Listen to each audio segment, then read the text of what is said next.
仙人观察太子的相貌后，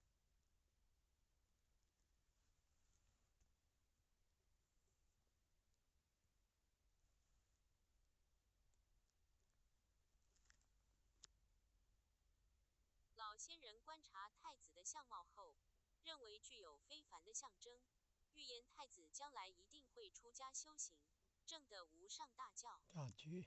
The old sage observed that the baby possessed great virtue in his countenance and foretold that the boy would leave home to cultivate and attain ultimate enlightenment.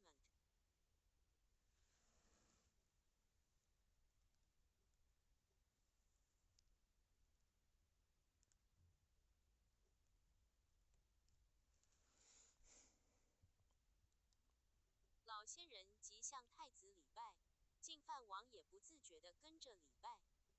The old sage knelt down to worship the prince. Without realizing it, King Sadodana followed the old sage and knelt down to worship his son.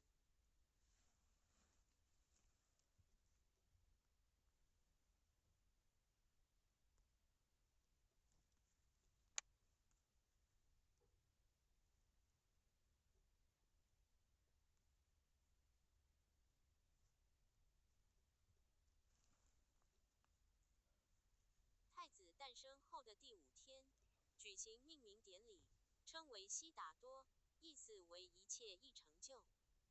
5 days after the prince's birth, a ceremony was held to name the prince. He was named Siddhartha, which meant realization of all goals.